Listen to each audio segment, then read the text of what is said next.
We're at East Lincoln High School. There's a man running around with a gun in here. He's shooting people.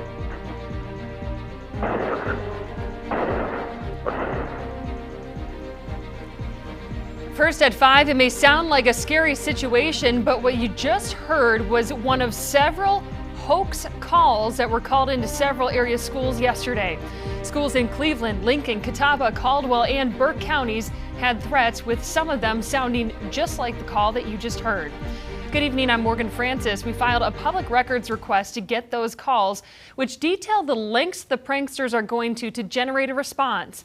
But they could wind up being felons if they're caught. Queen City News anchor Derek Dellinger is live in Kings Mountain, where the high school there was among the targeted schools. So Derek, schools are on spring break right now, including the ones that had these threats, right?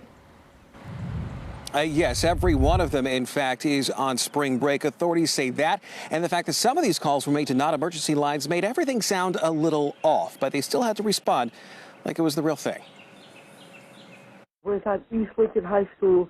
There's a man running around with a gun in here. He's shooting people.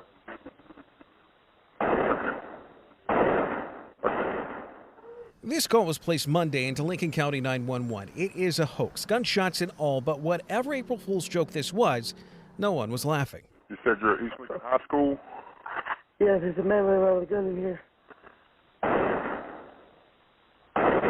Lincoln was one of several counties across North Carolina that had to deal with this. I hear a bunch of bangs coming inside the school. It kind of sounds like gunshots. This is another call made about East Lincoln High, but Kings Mountain High, Hickory High, along with schools in Burke and Caldwell County, they all had threats called on them as well. It is very similar in nature.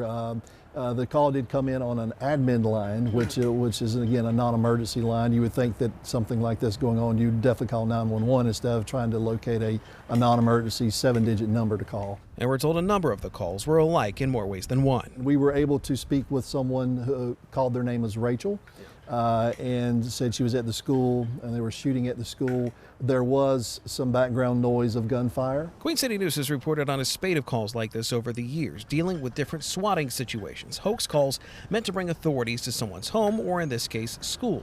Whoever called the threats in, though, did not do their homework. School is closed for spring break across many districts in our viewing area, including the ones hit Monday. But it doesn't make it any less of a crime. It is a Class H felony.